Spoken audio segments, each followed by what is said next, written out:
오늘 우리에게 주시는 하나님의 귀한 말씀은 출애굽기 40장 1절부터 16절까지입니다.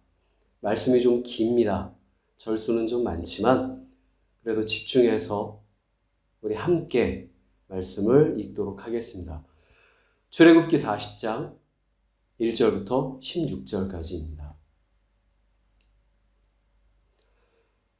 여호와께서 모세에게 일러 가라사대 너는 정월 초 1일에 성막 곧 회막을 세우고 또 증거궤를 들여놓고 또 장으로 그 궤를 가리우고 또 상을 들여놓고 그 위에 물품을 진설하고 등대를 들여놓고 불을 켜고 또 금향단을 증거궤 앞에 두고 성막 문에 창을 달고 또 번제단을 회막의 성막 문 앞에 놓고 또 물두멍을 회막과 단 사이에 놓고 그 속에 물을 담고 또 뜰 주위에 포장을 치고 뜰 문에 장을 달고 또 관유를 취하여 성막과 그 안에 있는 모든 것에 발라 그것과 그 모든 기구를 거룩하게 하라. 그것이 거룩하리라.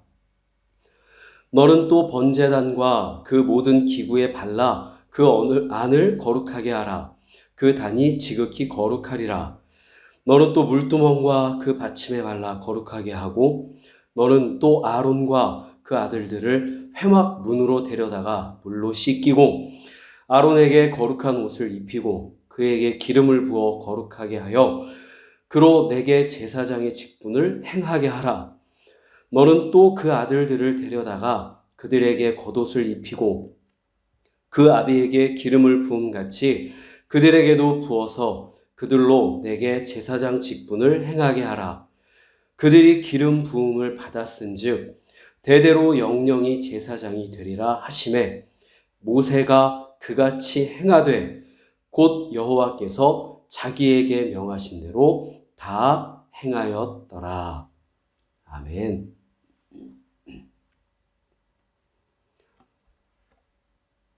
우리 함께 기도하고 말씀 나누도록 하겠습니다. 하나님, 이스라엘 백성들이 노예 생활하던 애굽을 벗어나 광야로 발을 내딛었고 그 광야에서 새 해가 시작하는 그 순간에 하나님께서 그들을 인도하실 귀한 성막을 허락하시며 그들에게 내가 너와 함께 하겠노라 선언하셨습니다. 그 말씀이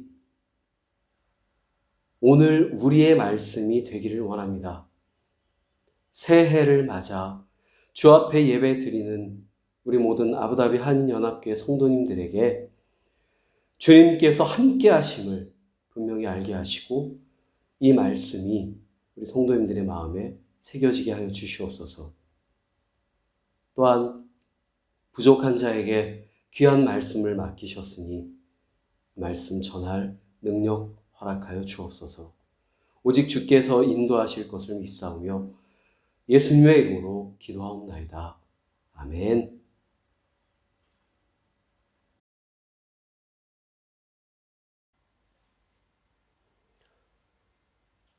지난 1월 1일에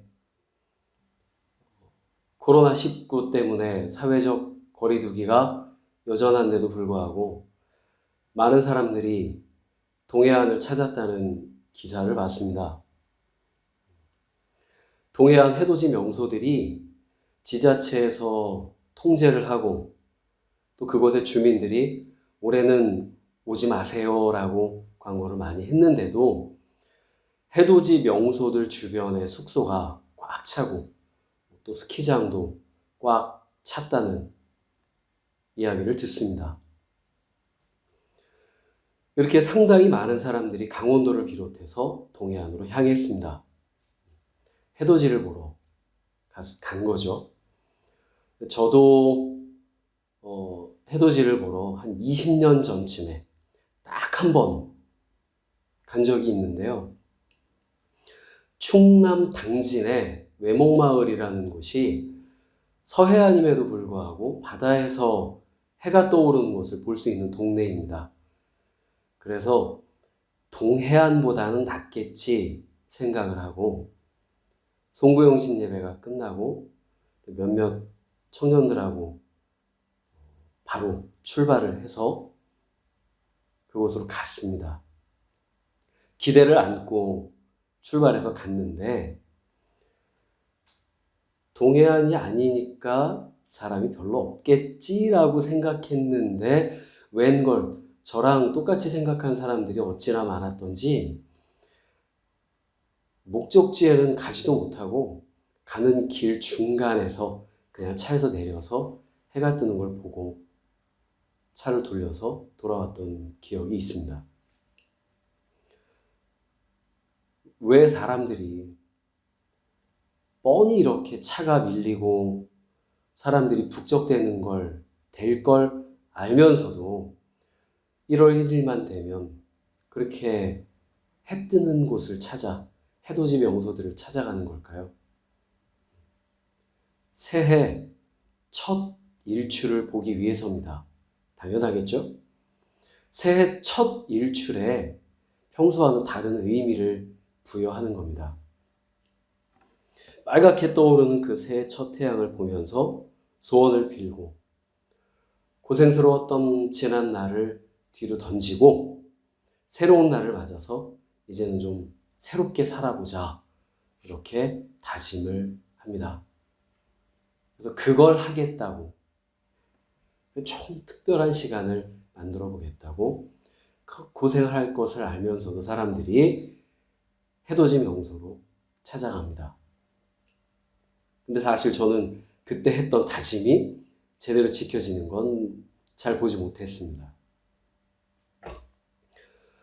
우리가 이렇게 1월 1일을 맞아서 조금은 특별한 일을 하는 것처럼 광야에서 첫 번째 1월 1일을 맞이한 이스라엘 백성들에게도 특별한 일이 하나가 있었습니다.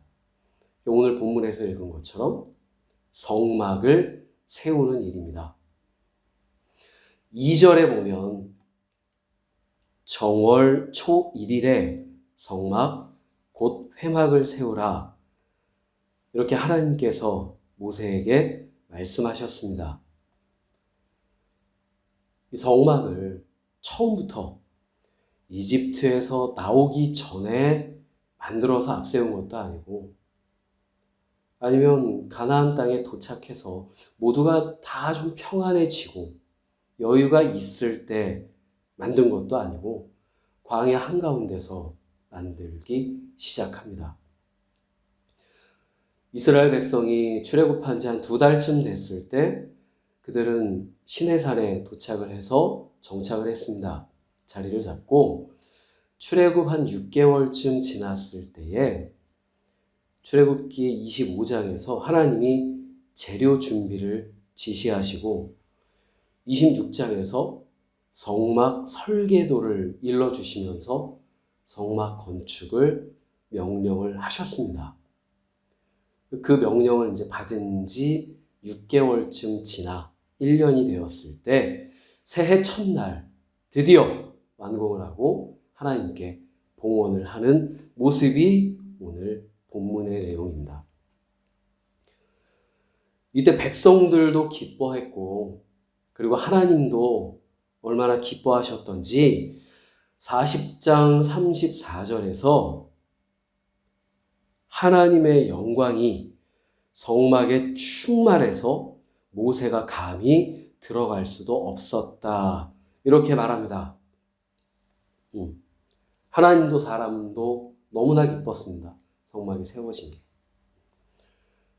그럼 왜 하나님은 새해 첫날 시내산을 떠나서 광야로 걸음을 옮겨야 하는 그 순간에 성막을 세워야겠다 이렇게 계획을 하셨을까요?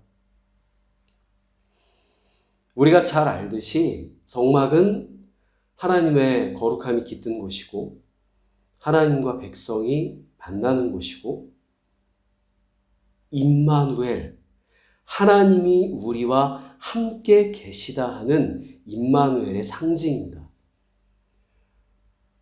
당시에 이스라엘 백성들은 사람은 하나님을 뵐 수 없다고 생각했습니다. 눈으로 봐서도 안 된다고 생각했어요. 보면 죽는다고 생각을 했고요. 그리고 실제로 사람의 눈으로 하나님은 볼 수 없습니다. 보이지 않아요. 그러다 보니 눈에 안 보이는 데서는 우리가 흔히 나라님도 욕한다고 말하지 않습니까? 눈에 보이지 않는 것 때문에, 하나님이 눈에 보이지 않는다는 것 때문에 백성들이 때로는 불안해하고, 때로는 불평도 하고, 때로는 의심하기도 했습니다.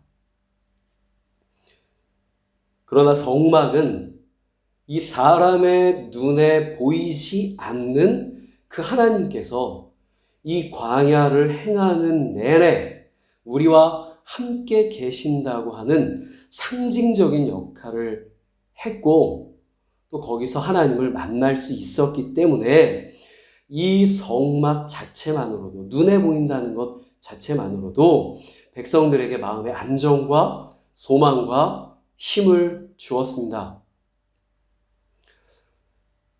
여러분이 어디 먼 길을 떠나는데, 아니면 여행을 가시는데 여러분의 통장에 잔고가 영이 팍 여러 개 있어서 가득 들어있어요. 그리고 한도 없는 카드를 하나 주머니에 딱 들었다고 칩시다. 어딜 가든 걱정이 없어요. 어디 가서 무얼 먹든, 어디 가서 자든, 어딜 구경을 하건 걱정이 없습니다. 든든해요. 지갑에 현금이 두둑하게 들어있어도 든든함을 느낍니다. 그런데 하물며 이스라엘 백성들이 아침에 일어나서 텐트를 이렇게 열고 밖으로 딱 나왔을 때 내 눈앞에 성막이 보이고 그 성막 위를 덮은 구름이 눈에 보이면, 아, 하나님이 저곳에 계시는구나. 하나님이 이곳에 계시는구나. 우리 진중에 계시는구나 생각하면서 굉장히 위안을 얻고 얼마나 마음이 든든했을까요? 성막은 곧 하나님의 임재, 그리고 하나님의 동행의 상징이었습니다. 그런데 사실 광야는 여러분도 생각해 보시면 알겠지만 눈에 보이는 것에서는 소망을 발견할 수 없는 곳입니다.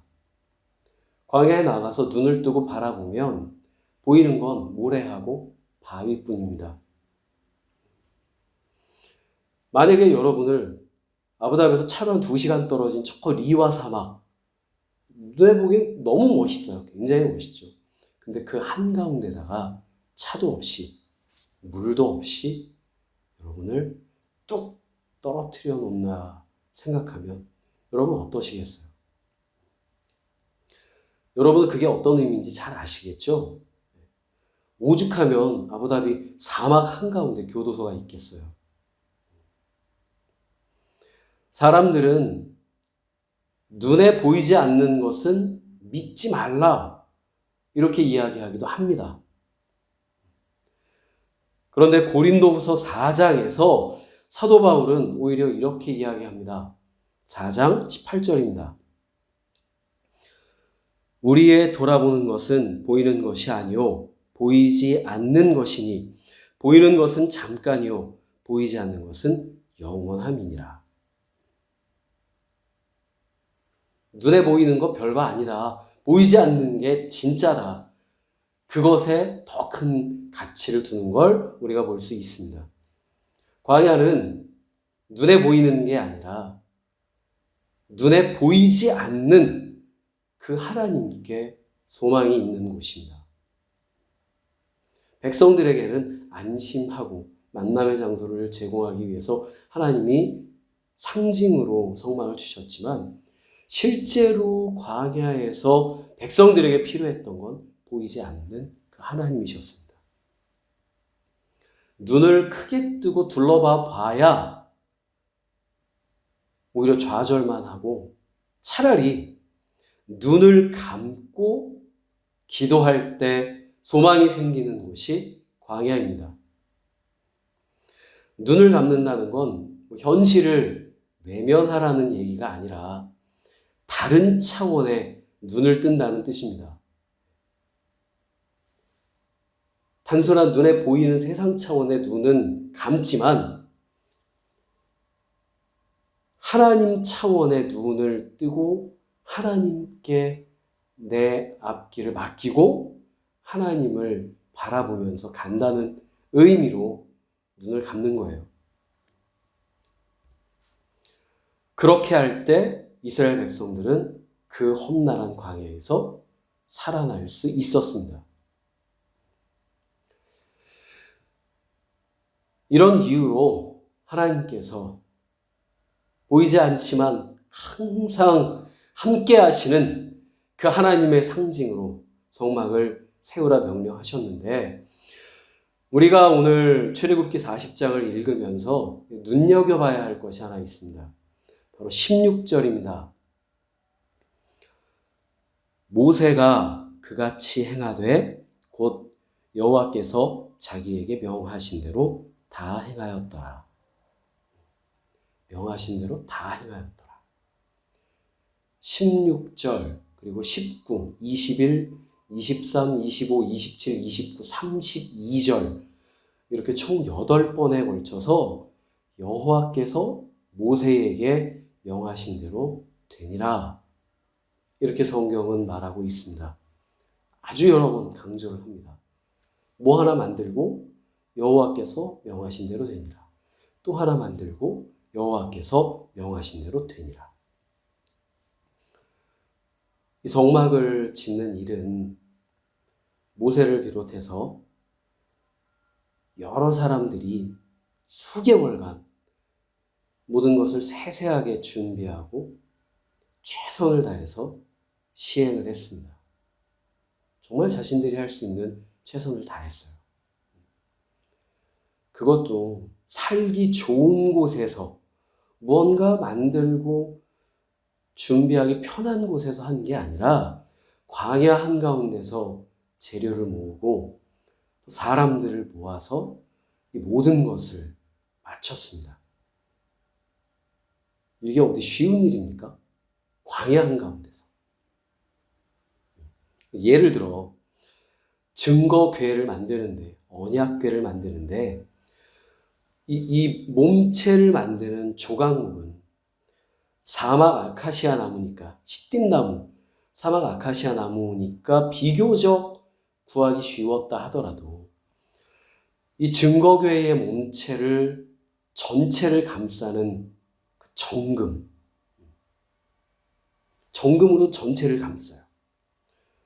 또 이 증거궤 위에 얹어놓는, 위에 올리는 속죄소, 날개 달린 천사 모양의 속죄소, 그리고 좌우 옆에 다는 이 금고리 하나까지 일일이 다 사람이 손으로 쳐서, 정금을 손으로 쳐서 만들었습니다.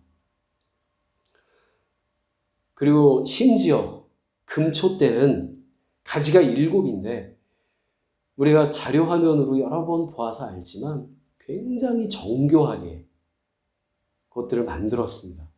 그리고 성막, 지성소를 가리우는 막, 제사장이 입는 에봇, 울타리를 두르는 천막까지 어느 하나 쉽게 만들어지는 것이 없습니다. 모든 것이 구하기도 힘들고.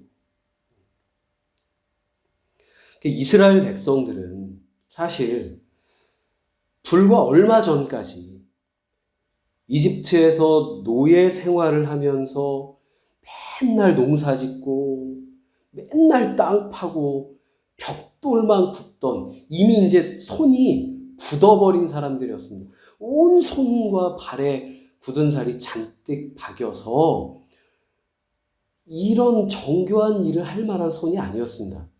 게다가 이제 그것도 아주 급하게 이제 갓 탈출해 나왔는데 이런 정교한 예술품을 만들 수 있는 장비나 능력이나 재료들이 없었습니다. 이게 어디 있겠습니까? 이 사막 한가운데서. 보통의 경우라면, 우리라면 이거 못하겠는데요.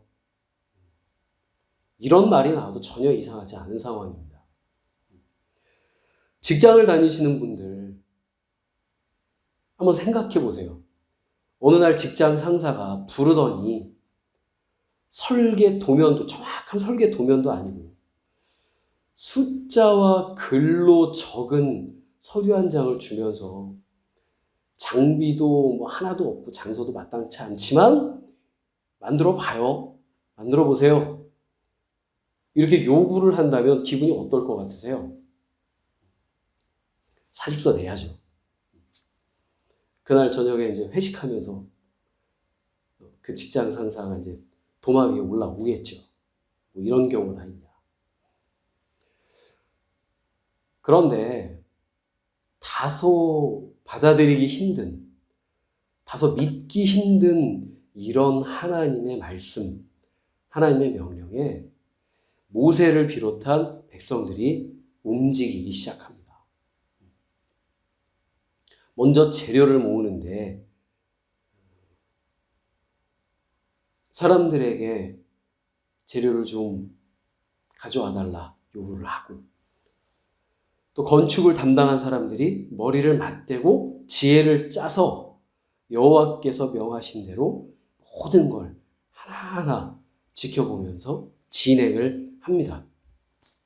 근데 여러분, 재료를 모을 때 하나님께 마음이 감동된 사람들이 이 재료들을 가지고 오는데 얼마나 많이 가져왔던지 이제 그만 가져와도 된다고 말려야 할 정도였습니다. 출애굽기 35장에서 무릇 마음이 감동된 자와 무릇 자원하는 자가 와서 성막을 짓기 위하여 그 속에서 쓸 모든 것을 위하여 거룩한 옷을 위하여 예물을 가져 여호와께 드렸으니, 이렇게 얘기를 하는데 얼마나 많이 가져왔든지 나중에는 이제 그만 가져오라고, 이제 그만 가져오라고 그렇게 얘기해야 될, 말려야 할 정도가 됐습니다. 그리고 36장에서 부살렐과 오홀리압을 비롯해서 성막을 건축 담당한 사람들에게는, 이 사람들이 불과 얼마 전까지 노예 생활을 하던 사람들인데, 배우지도 않았는데 이 일을 어떻게 쉽게 이렇게 할 수 있겠습니까? 그런데 하나님께서 그 부르신 사람들, 부살렐과 오홀리압과 및 마음이 지혜롭고 지혜로운 사람, 곧 여호와께서 지혜와 총명을 부으사 성소에 쓸 모든 일을 할 줄 알게 하심을 입은 자들이 여호와의 부릇 명한 대로 할 것이니라. 이렇게 이야기를 합니다.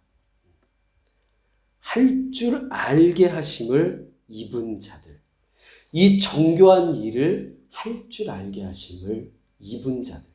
불과 얼마 전까지 땅이나 파고 벽돌이나 굽던 손이었지만 이제 그 손이 하나님께서 능력을 주시니, 그들이 하고자 나섰을 때 하나님께서 능력을 주시니 하나님의 공교한 정교한 일을 감당할 수 있었습니다. 그랬을 때 임마누엘의 상징인 이 성막이 한치의 오차 없이 완성될 수 있었습니다. 사실 이 모든 일을 주도하는 모세는 40년은 애굽에서 왕자로 살다가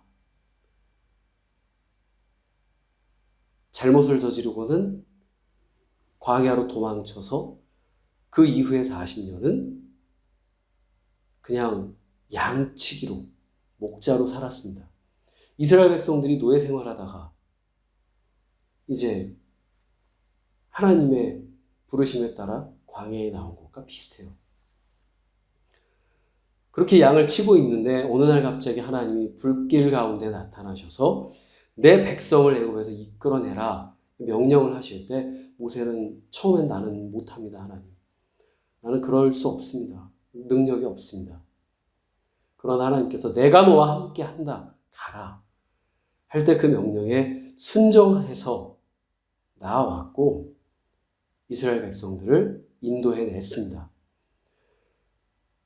그리고 홍해 앞에 섰을 때 뒤에서 애굽 군대가 절대 보내줄 수 없다고 바짝 뒤쫓아오고 있는 그 급박한 상황에서 하나님이 딱 한마디, 바다를 향해 네 지팡이를 들어라.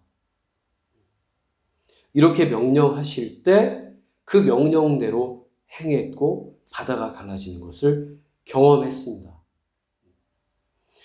모세는 하나님의 명령에는 반드시 그 다음 계획이 있다는 것을 경험을 이때 했기 때문에 하나님의 명령을 신실하게 수행한 하나님의 믿음직한 일꾼이 됐습니다. 이 시대에도, 당시뿐만 아니라 이 시대에도 하나님은 하나님의 명령에 순종하는 신실한 일꾼들을 통해서 거룩한 구원 역사를 이루어 가시기 원합니다. 우리가 지금 예배를 드리는 여러분과 제가 그 구원 역사의 대상인 동시에 또 그 구원 역사에 참여해야 하는 바로 일꾼들입니다. 저는 지금까지 우리 아부다비 한인연합교회가 때로는 아주 크게, 많이, 또 때로는 작게, 미력하지만 하나님의 그 구원 역사에 신실하게 반응해 왔다고 믿습니다. 또 앞으로도 신실하게 하나님의 명령하신 대로 행할 때 하나님께서 더 채우시고 나의 기도하는 것보다 더 크게 채우시고 또 그 채우신 것으로 또 다른 선한 일에 사용하실 줄로 믿습니다. 이 모든 건 이스라엘 백성들을 그리고 우리를 인도하신 것, 이 모든 것은 하나님께서 계획하시고 명령하시고 시행하셨습니다. 우리 눈에 보이지 않았지만.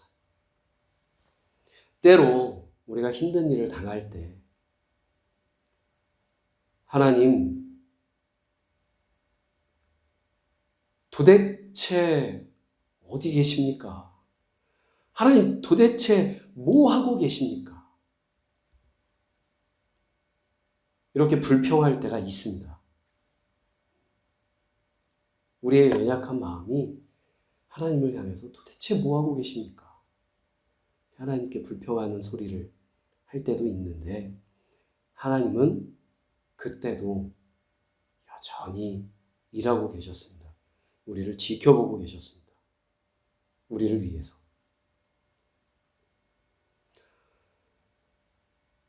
이렇게 하나님은 하나님의 백성, 또 모세를 명하여 성막을 짓게 하셨고 이 성막이 세워진 후에는 한 걸음 한 걸음 그 이스라엘 백성들은 하나님의 신호에 따라서 움직이게 됐습니다.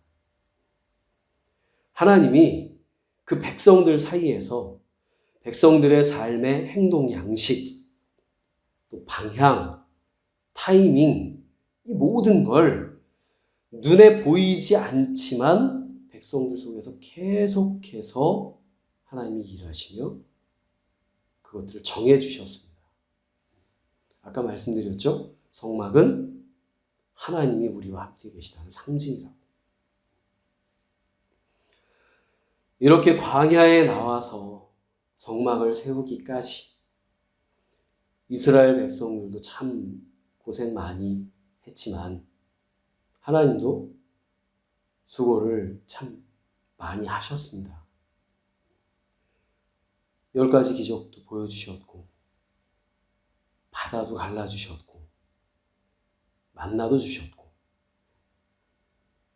그럼 왜 이렇게 고생하면서까지 이곳으로 광야로 백성들을 데리고 나오셨을까? 왜 애굽을 떠나서 광야로 나가라는 명령을 주셨을까요? 하나님이 이 백성을 그냥 광야에서 헤매고 그냥 죽어라 고생하고 의미 없이 하루하루 시간을 보내라고 그곳으로 부르셨을까요? 절대 아니겠죠. 하나님은 계획이 다 있습니다.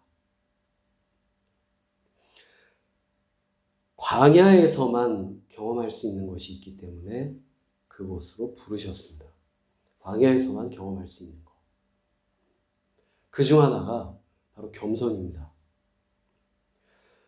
내가 원하지 않았는데 광야가 만나졌건, 하나님께서 의도적으로 목적을 가지고 만나게 하셨건, 광야에서는 내가 할 수 있는 게 없구나. 내가 참 작고 힘이 없구나 하는 걸 여실히 느끼게 됩니다. 그걸 아주 뼈저리게 느끼는 곳이 바로 광야입니다. 우리가 그리는 인생에 대한 그림, 그리고 어떤 이 계획들이 무너짐을 경험하는 곳이 광야입니다. 불과 1년 전에, 여러분, 2020년이 시작할 때, 딱 1년 전에, 여러분 한번 생각해 보세요.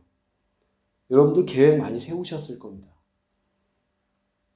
그런데 어떻게 됐죠? 불과 한 두어 달 지나니까 그 계획들이 다 뒤로 미뤄졌습니다. 지금 못하겠는데 다 뒤로 미뤄졌어요. 그리고 몇 개월 더 지나서는 다 무너졌습니다. 우리가 생각지도 못했던 코로나19라는 상황을 마주하면서 사람들의 계획이 무너졌고요. 많은 사람들이 실망했고 안타깝게도 많은 사람들이 주저앉았습니다. 그리고 사람들은 생각합니다. 참 인생 별거 없구나. 정말 한 치 앞도 모르네. 정말 한 치 앞도 안 보이는구나. 이런 어떤 커다란 재해 앞에서 느끼는 무력감, 또는 반대로 광대한 어떤 거대한 대자연 앞에 섰을 때 느끼는 그런 경외함. 사람이 이런 걸 한번 겪고 나면, 그리고 그리스도인이라면 자연이 나는 작고 하나님은 크고 나는 연약하고 하나님은 전지전능하신 것을 알게 됩니다. 자연이 겸손해져요. 때때로 우리가 넘어지지만 아주 엎드러지지 않는다면 얻을 수 있는 아주 값진 열매가 바로 겸손입니다. 광야에서 얻게 돼요. 그리고 두 번째로 얻을 수 있는 게 우리의 마음을 시험하는 것입니다. 평소에 내가 가지고 있던 소신, 그리고 확신, 또 꽤 괜찮다고 생각했던 나의 신앙, 이런 것들이 과연 진짜였는가? 과연 얼마만큼 강했던가? 이런 것을 시험받습니다. 이스라엘 백성들이 홍해가 갈라져서 맨 땅으로 바다를 건넌 기적을 경험했음에도 불구하고 불과 며칠 뒤에 광야에서 마실 만한 물은 없고 쓴물만 있는 걸 보고는 막 불평을 합니다. 이게 마라의 쓴물 사건이에요.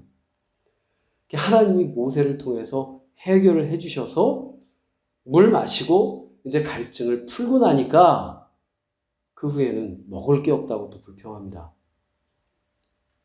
그래서 하나님이 이때부터 만나를 내려주셨어요.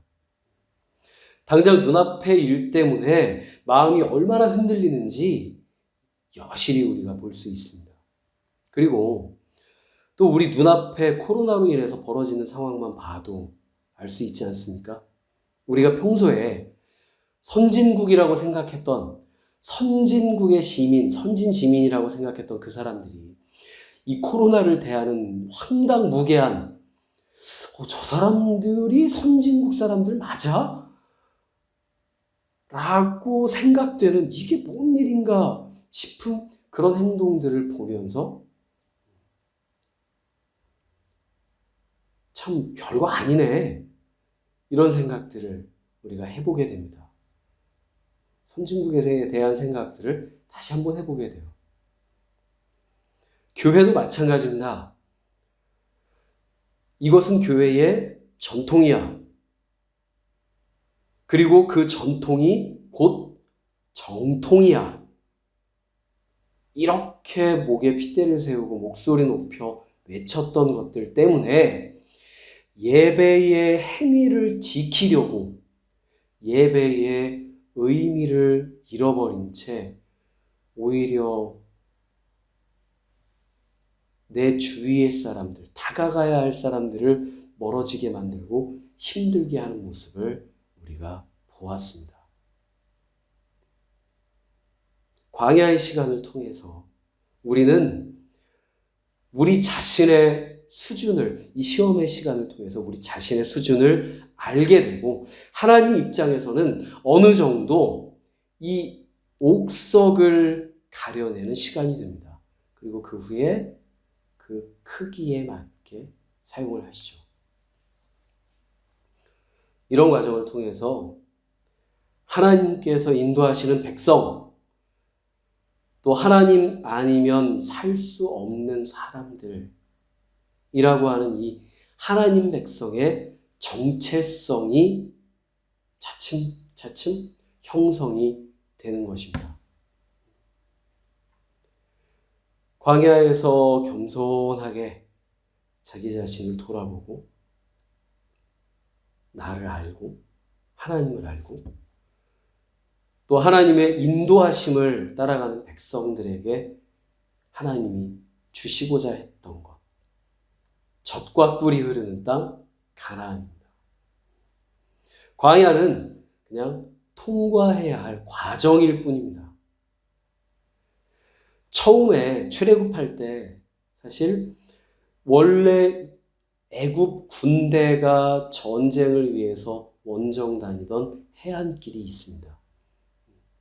그 길로 좀 더 가까운 해안길로 갈 수도 있었지만 하나님은 그들을 하나님의 성산으로 광야를 지나 성산으로 인도하셔서 거기서 약 한 10개월간을 머물면서 하나님과 함께 대면하는 시간을 갖고 그곳에 머물면서 그들에게 가장 필요한 율법과 계명과 성막 등을 준비하게 하셨습니다. 진짜 광야행의 준비를 여기서 마쳤어요. 그리고 하나님의 명령에 따라서 이스라엘 백성들은 이제 새로운 걸음을 내디디면서 출애굽기가 마무리가 됩니다. 여러분, 지난 2020년 우리에게 있어서 참 광야와 같은 시간이었습니다. 그리고 아직 다 끝나지 않았고요. 조금 더 가야 할지도 모르겠습니다. 마치 애굽을 나와서 광야에 발을 들여놓은 이스라엘 백성과 같습니다. 그들의 모습하고 같아요. 똑같아요. 지금 우리의 상황이. 애굽에서는 나왔지만 아직은 광야예요. 그러나 그들에게는 하나님이 있었습니다. 정체성을 광야에서 겸손함을 배우고 나 자신을 돌아볼 수 있는 시간을 지나고 하나님 백성이라는 정체성을 세우고 난 후에 하나님의 인도하심을 따라서 걷다 보면 가나안 땅에 도착할 수 있습니다. 광야를 통해서 가나안 땅으로 인도하신 하나님, 그 하나님이 오늘 우리와 함께 하심을 믿습니다. 새해에는 우리 각자를 향하신 하나님의 계획하심과 인도하심, 그 명하심에 따라 더욱 힘차게 걷는 아부다비 한인연합교회 성도님들이 되시길 바랍니다. 그러면 그 길의 끝에서 우리에게 젖과 꿀이 흐르는 평안의 땅 가나안을 허락하실 줄로 믿습니다. 기도하겠습니다. 하나님, 크고 강하신 팔을 펴사 막막하고 어려운 세상 가운데를 행하는 우리들을 그 품에 안으시고 하나님께서 우리의 울타리가 되셔서 세상으로부터 몰아치는 파도와 바람을 다 막아주시고 우리를 안전하게 보호하시며 우리의 일용할 양식을 채우시고 우리가 가야 할 곳으로 안전하게 인도하시는 그 하나님의 계획, 그 하나님의 인도를 우리가 믿습니다.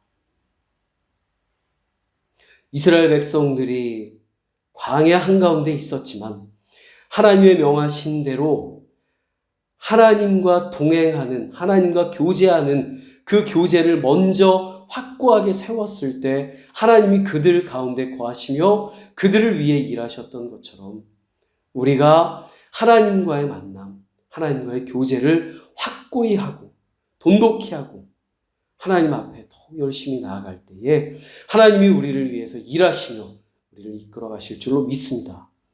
2021년 새해 우리에게 힘을 더하여 주시고 코로나19 상황을 끝까지 무사히 잘 이겨내게 하여 주시고 그 끝에서 하나님께 감사의 예배를 드리며 하나님이 우리에게 허락하신 평안을 인해 예배할 수 있도록 인도하여 주시옵소서. 감사드리며 예수님의 이름으로 기도합니다. 아멘.